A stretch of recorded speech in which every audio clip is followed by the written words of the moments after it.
Chavre, how are you? I hope everyone is gesund, stark und freilich, begashmis und beruchnis. I hope everyone is healthy, strong, and happy physically and spiritually. I'm not feeling so well today. I have a stickle cold, so you'll excuse me if the word today is a bit shorter. We're holding now Erev Shabbos Kodesh Parshas Re'ei Shabbos Mevorchim Chodesh Elul. So, as we all know, Elul is a very fundamental, all-encompassing month. And in our whole relationship with Hashem, and our whole avodas Hashem, serving Hashem, etc., as we'll discuss today. Before that, as usual, since the war started, we get Staka, Gedel, Staka, Shemakarev, Sagula, Mashiach should come now. Now we're going to say a prayer, and this pasuk of Tilim, which we say in the Halalukas, is going to be the central theme of today's shir. Yismach Yisrael b'Yosef, b'nei Tzion Yagilo v'Malkom. The Yidden will rejoice in its maker. The children of Tzion, the Yidden, will delight in their king. So the Alter Rebbe, in chapter 33 of Tanya, brings this pasuk and says, Yismach Yisrael b'Yosef Perush, Shekol mishu mizera Yisrael yesh l'smeir b'simchas Hashem, asher sos v'sameir b'derosim b'tachtoinim. It says, Yismach Yisrael b'Yosef, we're talking about Hashem. We are rejoicing in its maker, but it's Hashem being referred to as the maker, which means He's also taking joy in us. In us, meaning the creations in this physical world. Oisav, Miloshan Asiya. So it's our joy in Him, but it's His joy in us too. And then the pasuk says, B'nei Tzion Yagilu v'Malkom. We delight in their king. So this is going to be the theme of today, dealing with the king. Hashem is our king.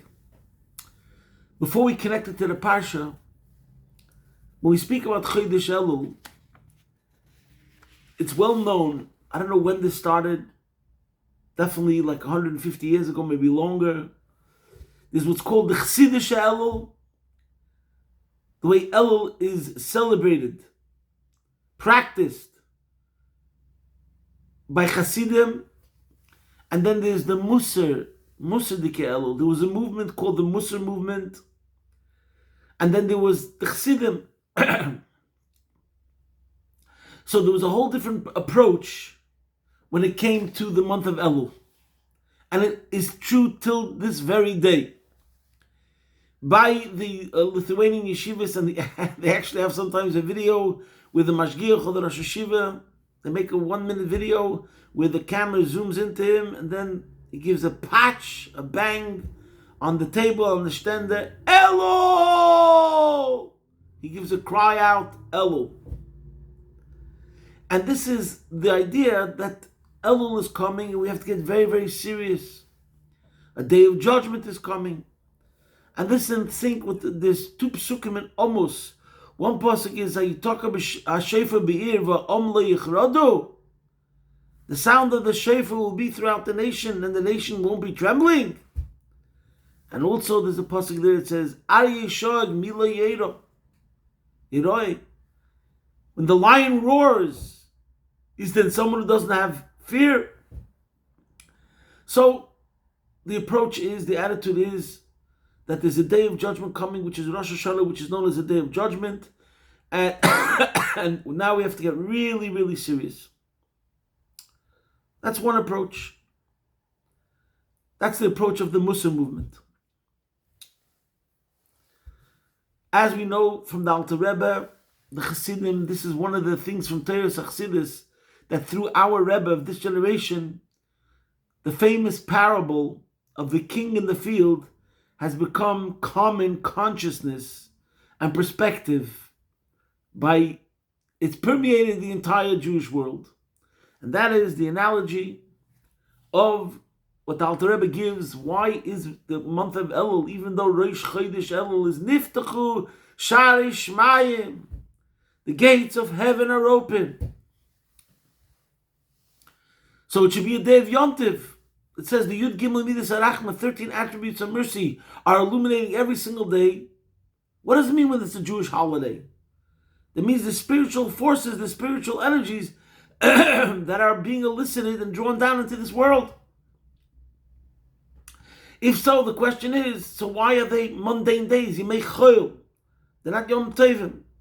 And the Alter Rebbe gives such a profound, brilliant answer, because that is the whole point.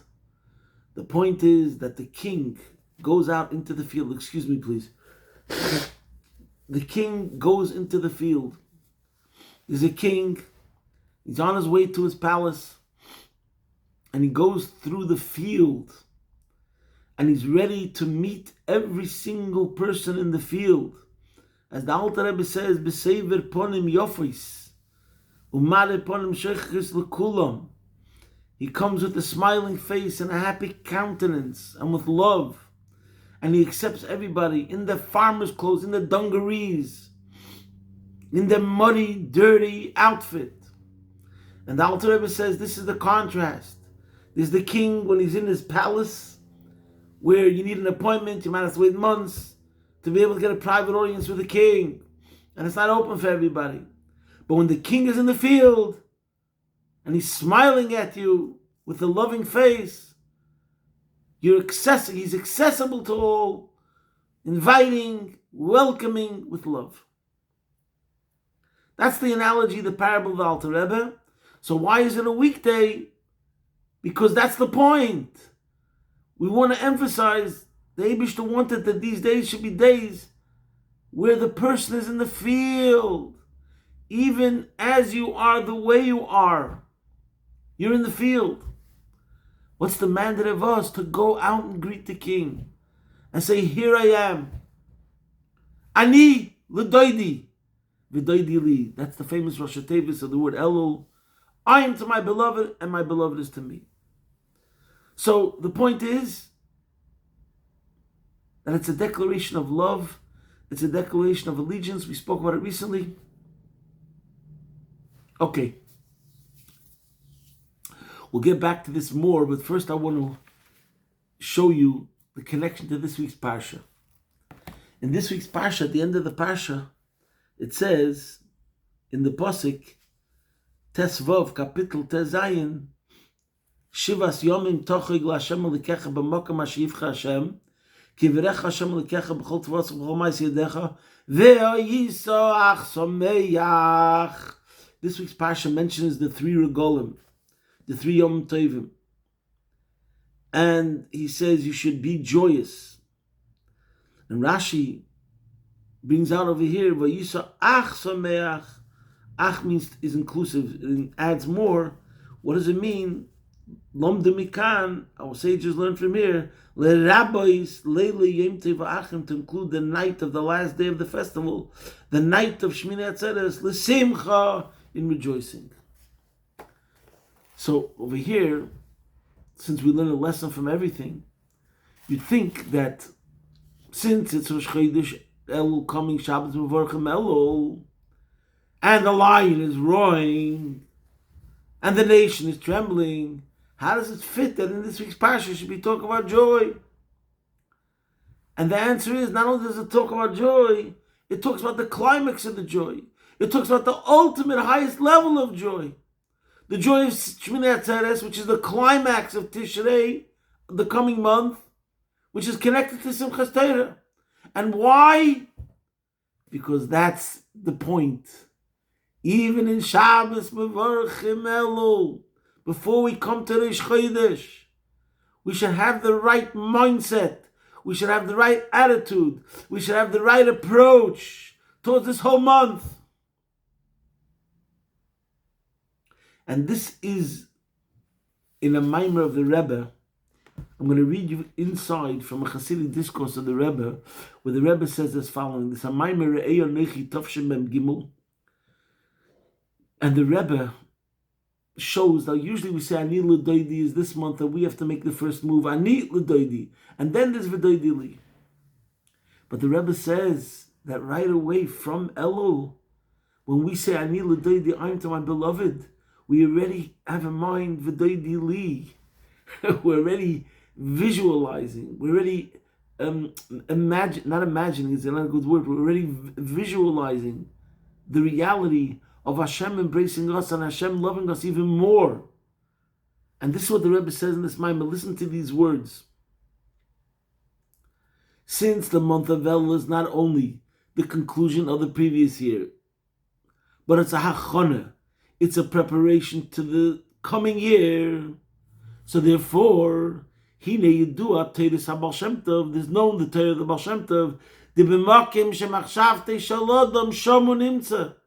In the place where your thoughts are, that's where you are. Last week he said, put your mind in the right place and your heart will follow. Put your mind in the right place and it's as if you're there.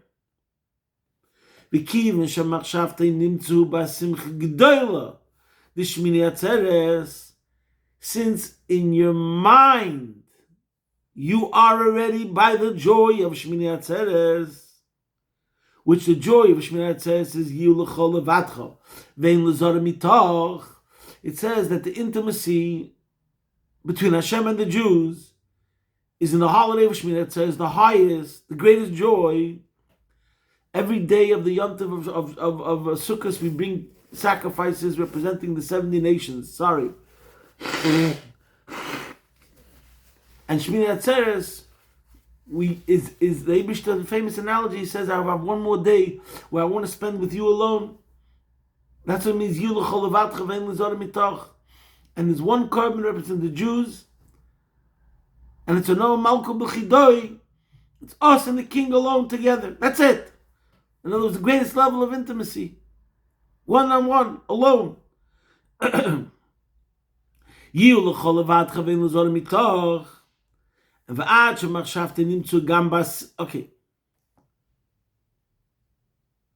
So the Rebbe says that your mind is already by the Simcha of Shmini Atzeres.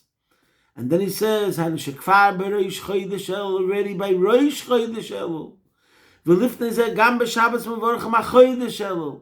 And even before that, by Shabbos Mevorchem Elul, this Shabbos Mevorchem. Nimtzu b'machshavtei b'asimcha d'shmini atzeres v'simchas Torah. This is the Rebbe explicitly in a Maimer. Already by this Shabbos we find ourselves with the joy of Shmini Atzeres and Simchas Torah. Ki m'shamokim m'shamachshavtei shalod m'shomu nimtza. Since in the place where your thoughts are, that's where you're found. Harei nimtzu shom kvar m'Shabbos Mevorchem Elul. So you're already there in a state of mind of Shmini Atzeres by Shabbos Mevorchem Elul. And therefore he says, we see that from this, that even by Chodesh Elul, there's already the inyan of Deidili, how my beloved is to me. So this is wild. How the Rebbe, before we even starting the actual month of Elul, where we're talking about Tshuva, he's already saying that in the mindset, we're already by the simcha of Shmini Atzeres. This is the Hasidic approach. This is the novelty of the Rebbe. This is Chassidus in general, the idea of always the redemptive angle, the positivity, the joy. So let's talk about it for a bit. In general, and we're going to get into a discussion about Chassidus, and what was the contribution of Chassidus. Now this is a huge discussion. So many pages have been written about what is the novelty, the chiddush of Teres Chassidus. What did the Baal Shem Tov innovate? Why was there a need for Chassidus? So whatever the reason is, but at that time, somehow, certain fundamentals, themes of Judaism were underground, so to speak, not stressed enough. For example, some people, they could think that Yiddishkeit is about the rules, regulations, and restrictions. There's a whole Shulchan Aruch.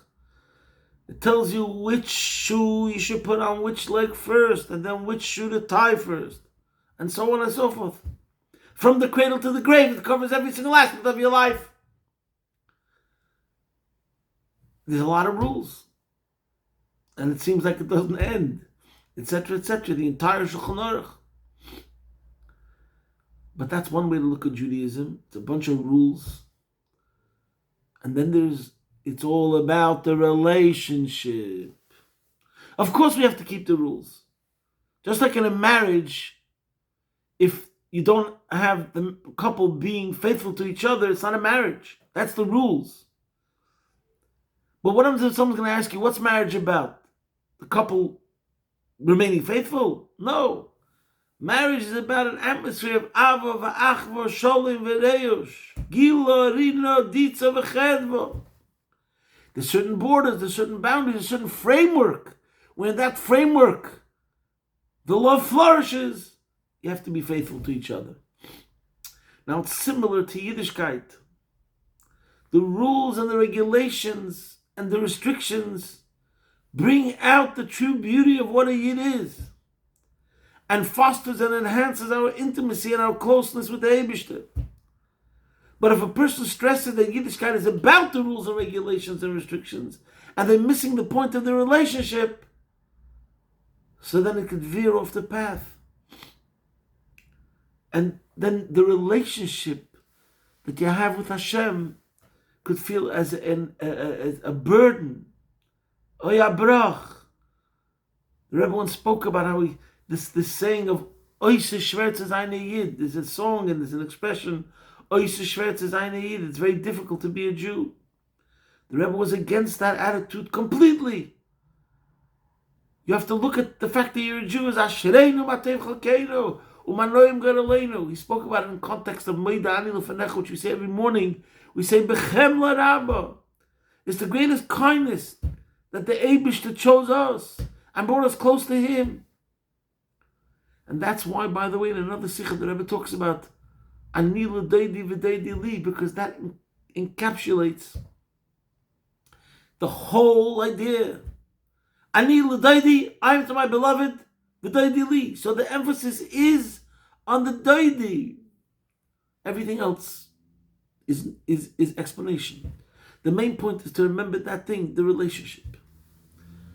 By the way, I think we spoke about this many times.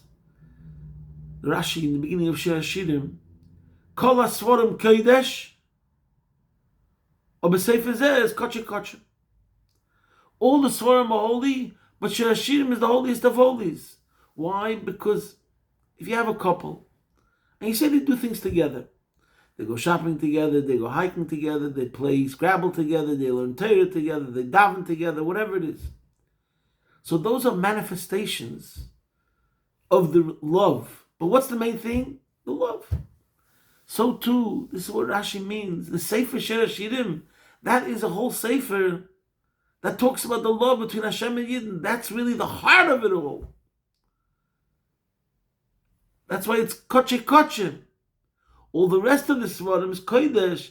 It describes the framework, the rules, and the regulations of how the love could flourish.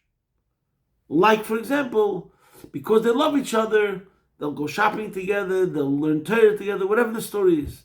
But the main point is that they love each other. So this is what it means.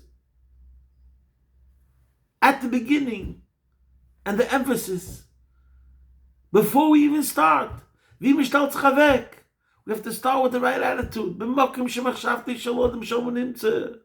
You're dealing with a king that loves you and is greeting you, and he's going out to go to you as you're in the farm with your farmer's clothes, in the mud, with the dirty clothes, and he's ready to greet you like that. But you have to express your love to him and cry out to him with humility. Tate, tate. Acknowledge him as the Father, as the one who has an unlimited love. Heart to heart. Your expression of love to him. Love begets love. His expression, the Abish's expression of love to you, that he goes out to you and greets you in the field. That in turn arouses you with the love to him. And we go with such approach. We're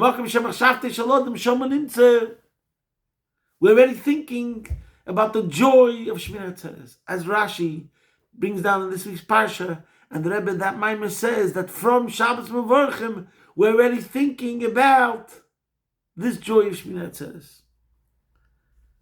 It's interesting that there's a certain person in Melbourne, one of the teachers in Yeshiva Gedolah, and he says that the difference between before he came to Chabad and after was that in his shul, when they daven slichas and they say the Avinu Malkeinus, they always sing the last part. I say, and the way he says over the word, he goes like when he speaks about it, he says, I say monu chesed v'yemes. So it's Asei Monu.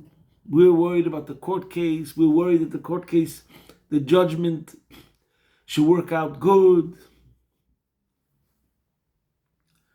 But by Lubavitch we sing Avinu Malkeinu, Ein lanu melech, Ein lanu melech, Ela Ata.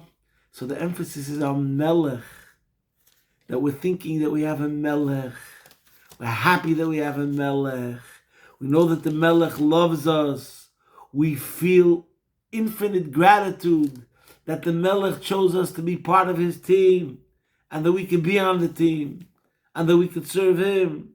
And that's how we started today's shir. B'nei Tzion Yagilu v'Malkom. Yagilu. We have joy v'Malkom in the idea that there's the king, and the emphasis on the king. And that's the main point of Rosh Hashanah. Maybe in the next couple of weeks we'll get into it. The main point of Rosh Hashanah is not the idea of the judgment. Of course it's a judgment too. But it's the idea of Achtoras HaMelech, the coronation of the king. And it's the bond and the relationship and the special connection that we have to the king. And that the king loves us. Just to finish with the story, there's a Mrs. Esther Sternberg. She was once going through a very, very rough time in life. And it was right before Elul, and Elul was approaching. So she wrote to the Rebbe a letter. And she says that she wrote to the Rebbe that since Elul is coming and the king is in the field, as the Alter Rebbe says, the famous parable, that the king is in the field. So therefore she's asking the Rebbe to intercede on her behalf. People ask tzaddikim to intercede on their behalf, to pray. People go to tzaddikim, they ask them to pray. Anyways, the Rebbe, and she said, since I don't know how to approach the king, she wrote in her letter, since I don't know how to approach the king, I'm asking the Rebbe to intercede. The Rebbe underlined twice the words, I don't know how to approach the king, ? Exclamation point. And then the Rebbe said, they teach this already in kindergarten. So what the Rebbe was answering was, every single person, bar none, the ABCs. This parable is so well known from the Alter Rebbe that they're teaching it already to kindergarten children. That's like the very, very basics. And that is that we should feel comfortable that the king gave permission and gave us the ability to approach him in our dirty clothes, where we're at, in whatever situation we are. And we should feel comfortable to be able to approach the king. And the main thing, it has to be just with a feeling of humility, but with joy, smiling, and a proclamation of love. The Eibusher should help that with our crying out to Hashem, Ani l'doidi, we should see Hashem's response in v'doidi li, in the most best possible way. Begula mitzvah shlema, take it from Yad Mamish, posting from my home. Be'ez Hashem Yisbarach, your man in Melbourne.